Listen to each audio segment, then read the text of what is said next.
Welcome back to another episode of Life in the Stands podcast. This is Jake and Zach tonight. We have a great episode. We're excited for the NFL season to have kicked off.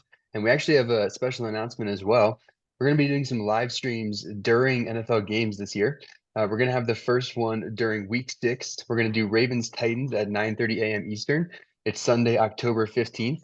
Again, it's 9:30 a.m. Eastern, Sunday, October 15th. We're excited for the week 6 matchup between the Ravens and the Titans. Hopefully, we'll have Kyle on during that morning as well, and we'll be excited to sort of listen into that game, share our thoughts as it's going, and give our thoughts on the upcoming week of football as well. Tonight, for the rest of the episode, we have an exciting episode as well. We're going to go with some teams we're surprised by and disappointed by so far in the NFL season, our thoughts on one specific NFL division, some rapid fire NFL thoughts, and then also finishing with some college football. Bender, do you want to kick us off right away and share a team you're surprised by and a team you're disappointed by? Yeah, so to kick us off here, my team that I'm actually surprised by is my Dallas Cowboys, actually. I didn't expect Dak Prescott to kind of hold his own to start the season. He might actually reach that under 10 INT goal. But I'm more impressed with the defense. I didn't think we'd be as dominant as we are. Like, I know we have one of the top defenses in the league, but to kind of go out and only let up 10 points in 2 games is kind of impressive no matter what the case is, especially a shutout win against the Giants, who's supposed to be better this year in people's eyes. I think currently they look like a fluke. The Saquon Barkley injury is going to hurt them a little bit, a lot of it, actually.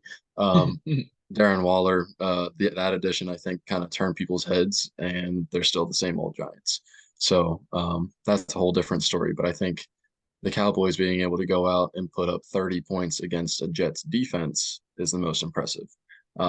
So we expect the Cowboys defense to kind of do their thing, but I think the offense and the play calling is a lot different this year, which I think is very beneficial for us. Um, Going on to a team I'm disappointed by, and I feel like this is every year, the LA Chargers. Not being able to pull off any wins when it matters, fall short to Miami by 2, fall short to the Titans by 3 on a game-winning field goal, I believe. I just feel like the Chargers made additions this year to be able to compete not only for a playoff spot and the division, but for a Super Bowl. So I think looking at the Chargers, and it's kind of funny, people are putting Kellen Moore on the hot seat already. So I don't think that's anything new, being a Cowboys fan.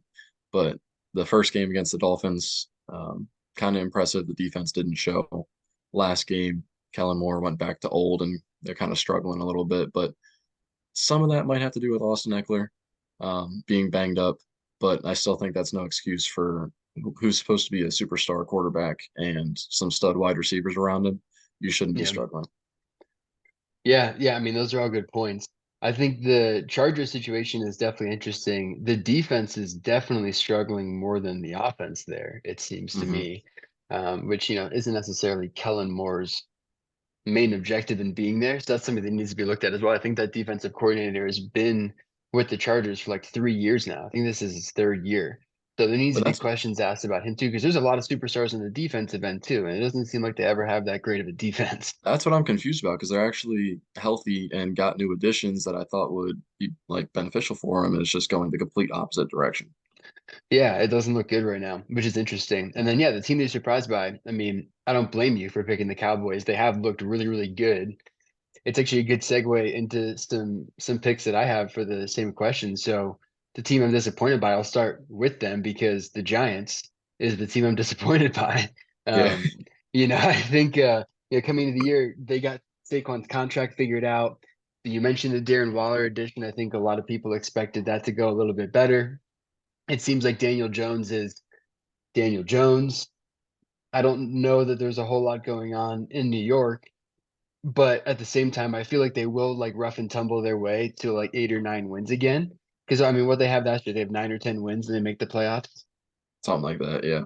right? So I mean, I think the NFC, I think the yeah, I mean, I think the NFC is a little bit tougher this year, so I don't think they make the playoffs again, especially in the division that they're in. You're probably going to get the Eagles and the Cowboys in that division to make the playoffs, but I yeah, will I say mean, there are some other teams in especially like the Saints and the Falcons and yeah, all them turning some heads. So now there's even right. more competition, not just from our division.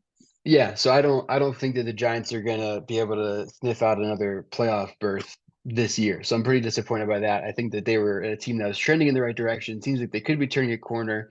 I like Brian Dable a lot. I like the coach there a lot, but unfortunately, pretty disappointed by them by the first couple of weeks. I was too afraid to talk about my Steelers. And then the team that I am actually like surprised by is the Buccaneers.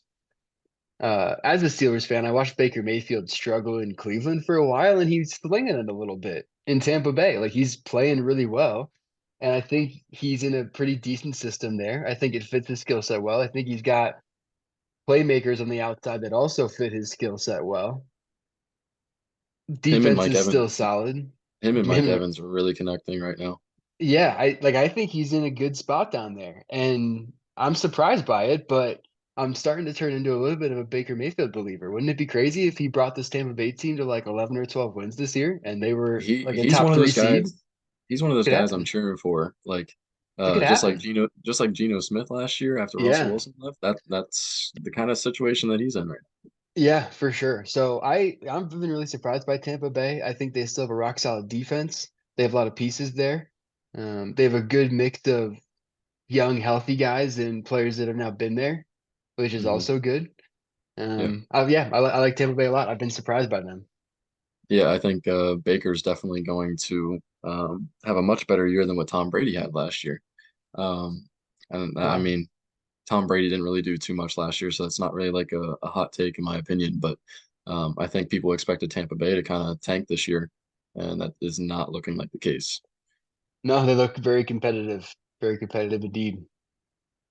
Yeah, so we're actually going to move on here.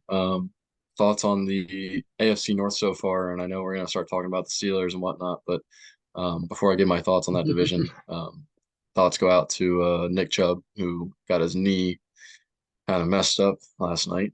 For sure. I believe he tore more than likely his ACL, and I think his MCL and LCL came with it. I think it's like a total knee blowout, so maybe even meniscus with that. There's no official report on it other than he's out for the year. So Yeah. hopefully he gets better soon because he was one of the top running backs in the league. Yeah. Yeah. Um, Hope he recovers like really quickly and safely. Hope he gets back on the field and keeps running really hard because the game is better with Nick Chubb in it for sure. It's not something you love to see. So for sure. Starting with them, I'm going to kind of run through each team here. Um, you and I had a conversation the other day, and I thought that pre-Nick Chubb injury, that the Cleveland Browns had a chance to win the division. Um, I don't think that's the case anymore with the Nick Chubb injury. That shouldn't be a surprise to anybody. They will definitely fall off the map if they don't sign somebody like Kareem Hunt. Um, I think that's kind of where I'm going to leave that conversation. Their defense will always be kind of stout, and it's going to depend on Deshaun Watson, who hasn't looked like his old Houston days anyway. So we kind of have to let that pan out a little bit. I'm also going to go with the Ravens here for a second. I think they're still kind of getting their feet wet. They're finally healthy besides OBJ, but honestly, that team's good even without him. J.K. Dobbins has never really been a part of that team for I'm like sad to say it, but he's never actually been a part of that team because he gets hurt year and year, like back to back years. Gus Edwards has always been the guy, so I think he will have no problem fitting in there with Hill. I think it's kind of dangerous that the Ravens are winning even without Lamar at his peak. Lamar has had some couple mishaps last couple of games, whether it's a pick or a bunch of fumbles, whether they were recovered by the other team or not. I just feel like he's very loose and careless, and he's not used to that live action. It's not practice. He didn't play yeah, preseason, all that kind yeah, of stuff. So I do have the Ravens currently winning that division at the end of this year, just because they'll get into a rhythm, I believe. Now, I am concerned about the Cincinnati Bengals. And no, I'm not starting with your Steelers yet, even though I'm very concerned about them still. So, Joe Burrow, see that little grin. You don't like that conversation. I can see that already. we'll get Joe there. We'll get Burrow, there. Joe Burrow never healed from that injury, I believe. Week one, you could tell he didn't want to move. They kept him from rolling out of the pocket. This week, they kind of eased him into a little bit more. I believe there was maybe like one or two rollouts in that game. You could see he was a little bit mobile, but then when Hmm. he had to dodge a sack, that's when kind of like re-aggravated, had to step through. Um, Right. I kind of agree with what Shannon Sharp said. Um, when have you ever seen an NFL player get healthier as you play through a season? So I think they could have done better if they rested him maybe a week or two extra. So I think that's just kind of an unnecessary push on their case. Um, Steelers. This is definitely something I'm worried about. Kenny Pickett has the lowest QBR in the league through week two. I don't want to say that's all him currently. The OC has always been very crappy, and I don't know how he still has a job.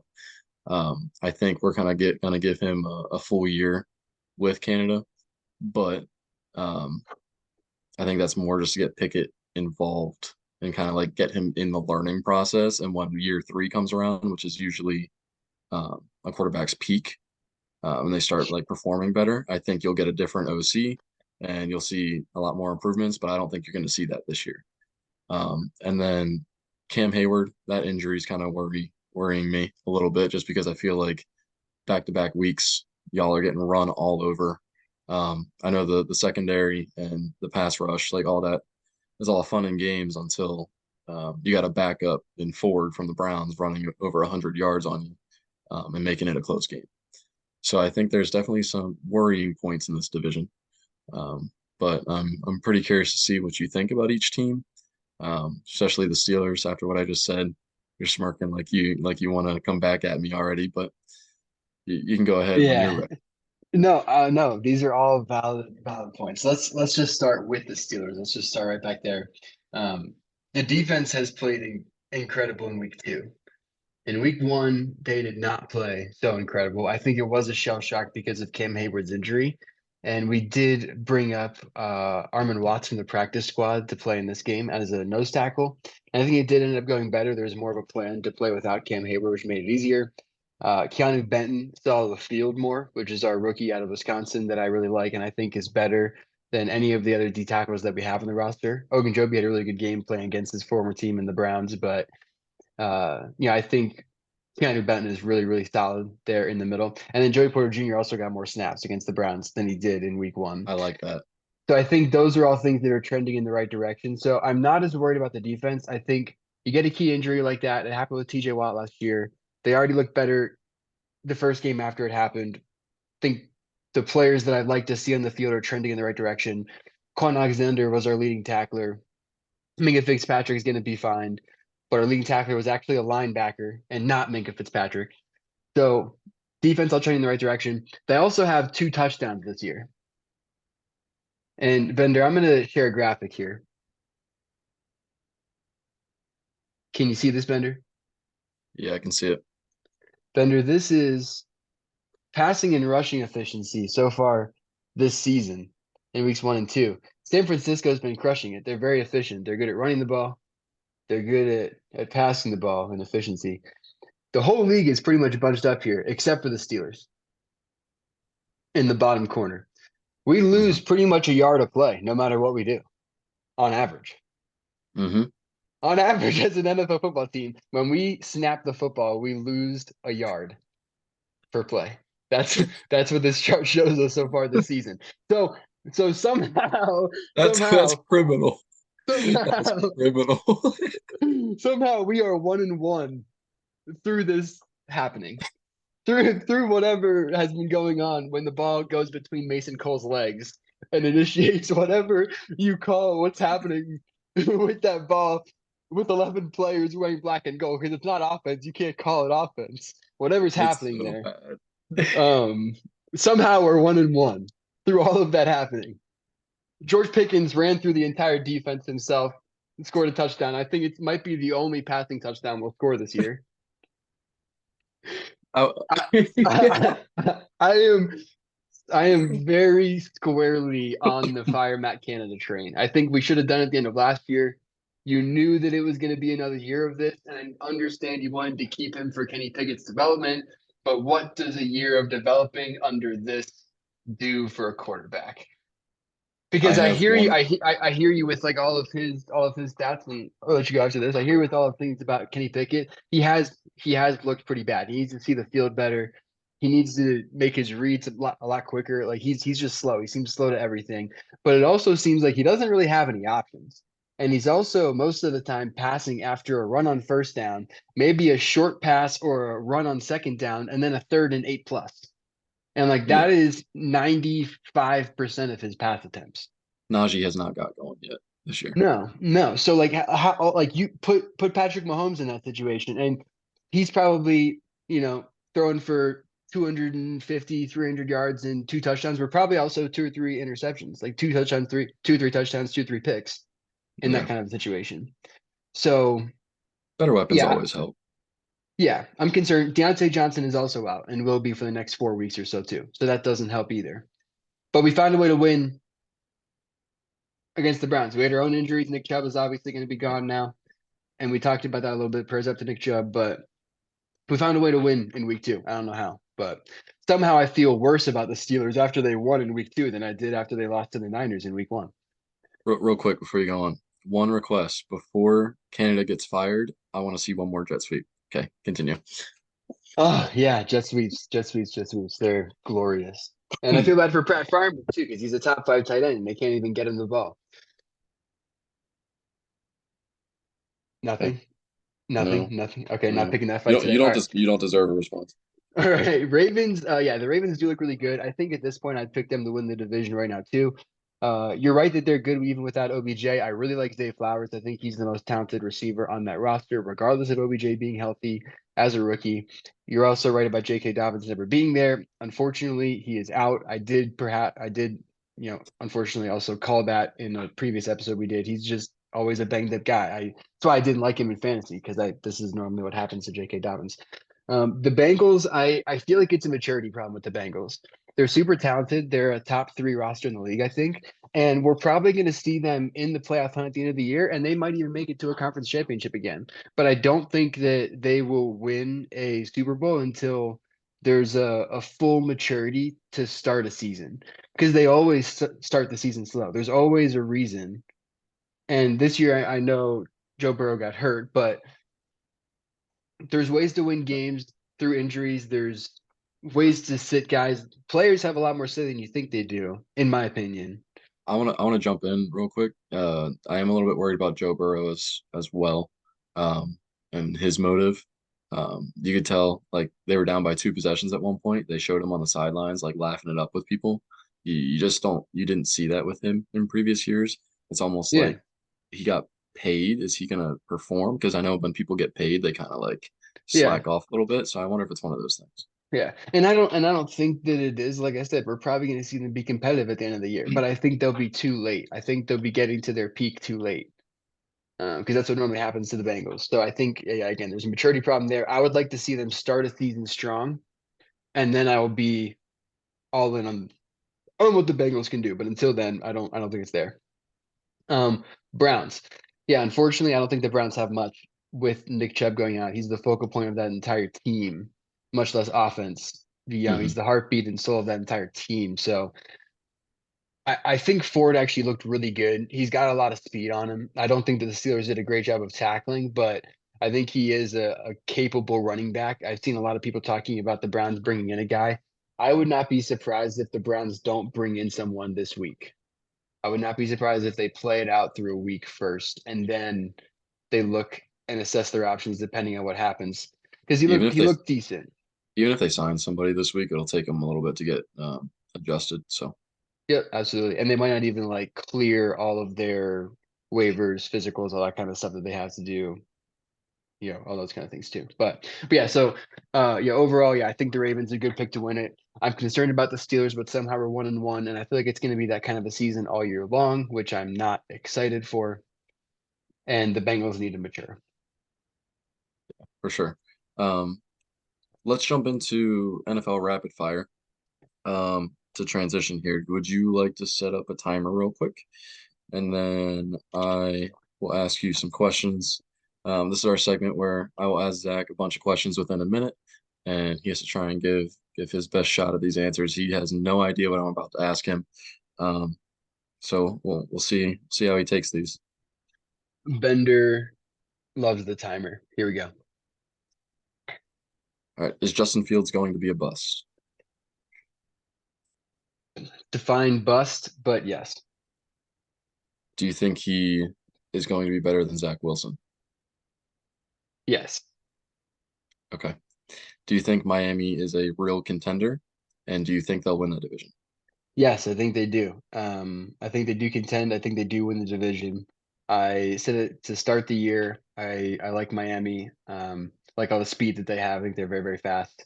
And Tyreek Hill looks like the best receiver in the league right now. Are you worried about the inconsistency of Josh Allen? I am. He has the most turnovers in the league since he's came into the league, and that is an issue. Do you think that the conversations between Josh Allen and Stephon Diggs will get worse throughout the year? Like, do you think that connection is going to get worse? It could. Star receivers like the ball. If they don't get the ball, they start to not like the person. I Okay, I watched have that one more. happen. Okay, yeah, you're on your last question. And yeah, I Yeah. ran into a certain thing like that in Pittsburgh. I wonder who. So one more question. I know the time's up, but who do you have winning the Defensive Player of the Year this year? I think TJ Watt will have a better season. Will have the best season out of any defensive player in the league this year. I think he might break the sack record this year. I think he might go more than 22 and a half sacks. And then he might get $500,000 donated to charity from the Pat McAfee show.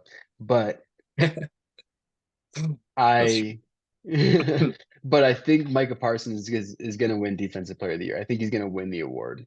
And the reason I think that is because you saw TJ Watt win it, you saw Nick Bosa win it, and it's time. You saw Michael win Defensive Rookie of the Year. He's going to be playing edge rusher all year.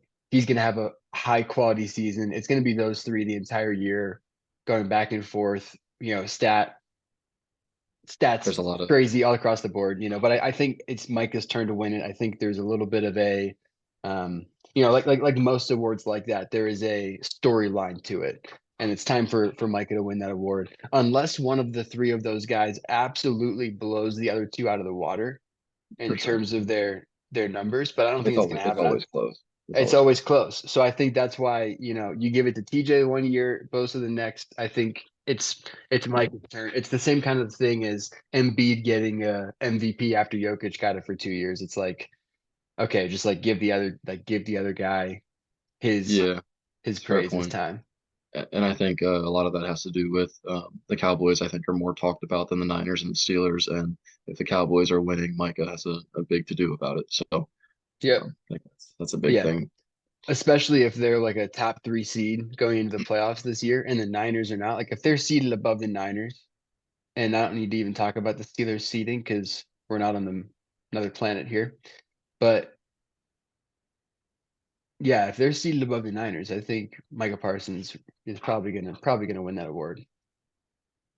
Gotcha. Yeah, I like that he's on D line permanently as well.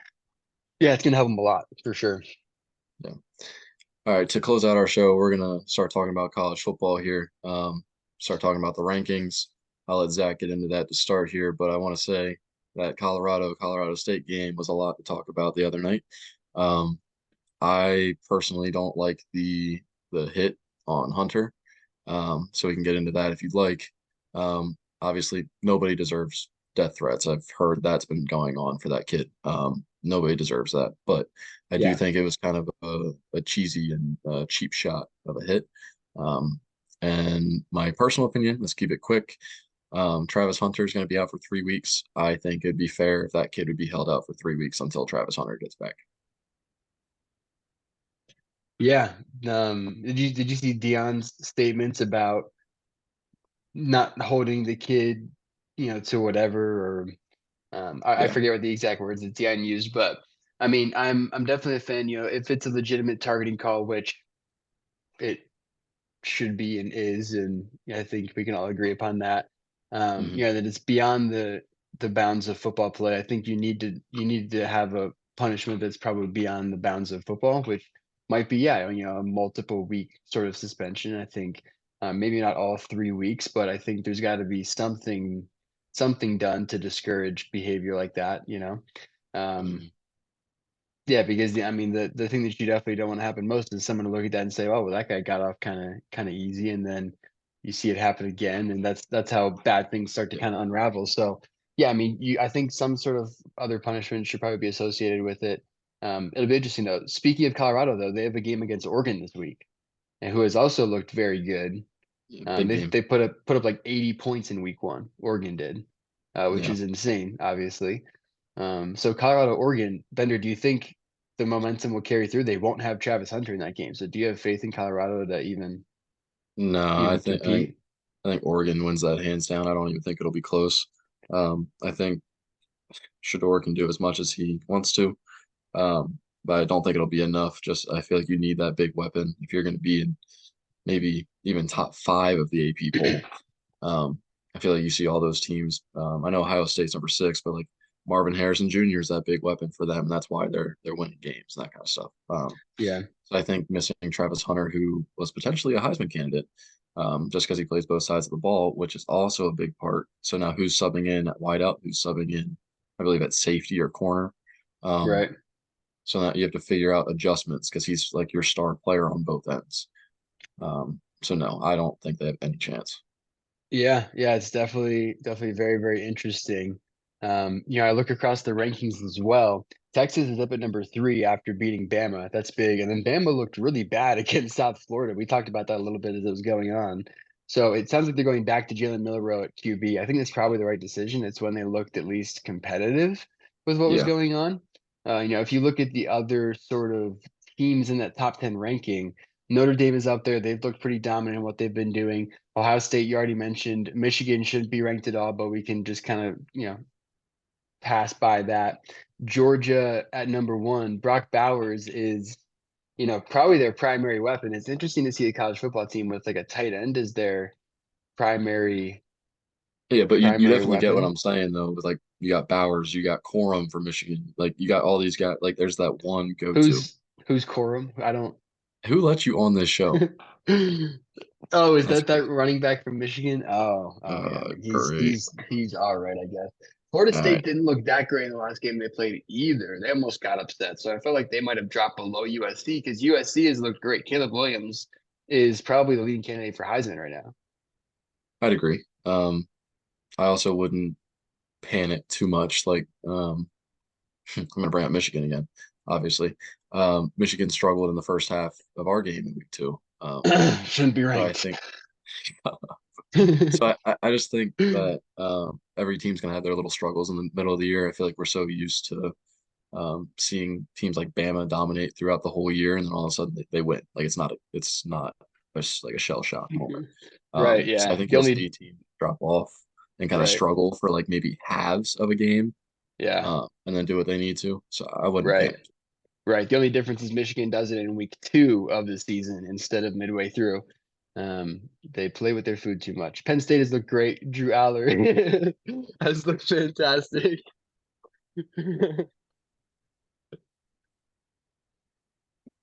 Okay, yeah. Don't even know who Penn State is actually. No, we're not gonna play that game. Um, but no, No, I feel like in all seriousness, do you think the Big Ten will have two teams in the college playoff? I it's the last year of the college football playoff. As four teams, I should say. It's the last four teams. Um, college football playoff. And I don't personally think that we're going to see two Big Ten teams in there because you have Michigan, Penn State, and Ohio State. And this year, you also have the likes of a couple of other like decent Big Ten teams. Like Iowa is 3-0 and off to a pretty hot start right now. It's always a gauntlet, and all three of those teams all play each other each time.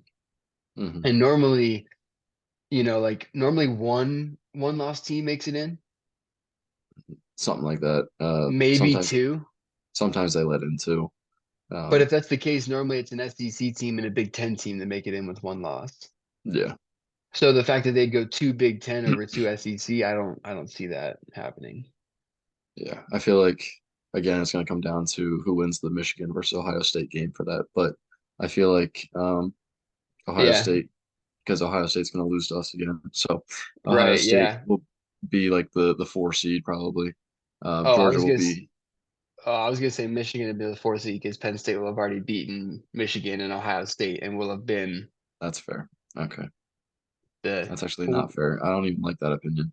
But no, I think I see USC sneaking in there by the end of the year. Yes, all right. So let's round out the episode here by talking about the top four teams that we see. We've had like 3, 4 weeks of college football. Who do Hmm you see as the four teams making it in? We didn't I prepare see for this. Georgia is stamped in. Um, Michigan, just because I feel like Ohio State doesn't have enough. Losing CJ Stroud, I just don't trust what they got going on. Marvin Harrison's good and all, but that's not enough.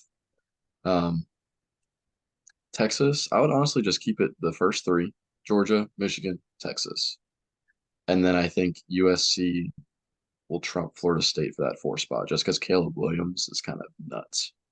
And I would like to see Caleb Williams go up against a team like Georgia. That's as NFL as it gets for him before he goes to the NFL. Yeah, Caleb Um, Williams is so, nuts. Interesting, Bender. Interesting. what do you have? I'm gonna go outside the pocket a little bit here just to switch things up. Georgia will stay number one. I'll keep Georgia at number one. I'm gonna go Notre Dame at number two because Ew. I Okay. think they look really good this year, and I think if they go unbeaten, which out of any team in the top 10 right now, easiest for Notre Dame to go unbeaten through their schedule. I think Notre Dame and Ohio State play each other. Do Notre Dame and Ohio State play? I think they play each other maybe this upcoming week, actually.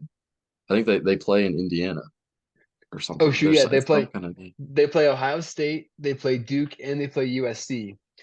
No, I'm still gonna stick with it though. I think that if they go through that gauntlet, I'm gonna put Notre Dame at number two. So Georgia, Notre Dame, they look good this year. Okay. Georgia, Notre Dame, and then I'll go with uh You need your Big U Ten winner. USC. Okay. USC will take three, and I'll take Penn State at four as the Big Ten winner with a loss If Penn State gets in, it'll be one loss. with a loss to Michigan, but the winner of the overall Big Ten championship, and then they take the four seed. Yeah. Okay. That's not terrible. Penn State looks better than past years, but I feel like it's always going to be Michigan and Ohio State until they get another stud like Saquon or something to come through. But Maybe it's Drew Alar. no. Short answer, no. Uh, Oof. Anyway, yeah. Who do you have winning that? You have Notre Dame winning that Ohio State game? I do. I have Notre Dame beating the bleep out of Ohio State because I agree with you. I don't think Ohio State has enough right now. I think they look a little bare in the cupboards after last season. Yeah, that means Ohio State would have 2 losses, then them and then Michigan. And then no, three, because you said Penn State would be Ohio State as a 3-loss team would be nuts. Can you imagine the chatter about that if that happens? They might they I Hmm. mean they might fire the coach, they might fire the president of the university, they might change the They might colors burn or the mascot. they might burn the stadium down. But My yeah, goodness. I don't know. That'd be crazy. I think I would love to see that. I don't it, life would be so much better without Ohio State. See, Michigan and Penn State fans can be friends. We just have to agree that Ohio State's going to have 3 losses this year. Yeah, let's just talk about that and we'll never argue ever again. Well, that is a happy way to end this conversation. I agree. So let's wrap up this show. Reminder, October 25th, Sunday, 9:30 a.m. Eastern Time. We are streaming. Um, that'll be our first ever live stream football game. We will continue to do that throughout the year. It's not going to be every week, but we plan to have a couple of games in store for y'all. We're going to kind of talk about the game, even what's coming up that weekend, because that's the first game of that day in general. So stay tuned. We'll have some extra thoughts on that, and we might even have some funny commentary to roast what's going on and that kind of stuff. I feel like that'd be very entertaining. Some NBA news. I've heard that Damian Lillard, some talks with that in the trade to the Heat. So that might happen in the meantime for our next episode. Never know what's going to go on. So just stay tuned and hear the most updated news.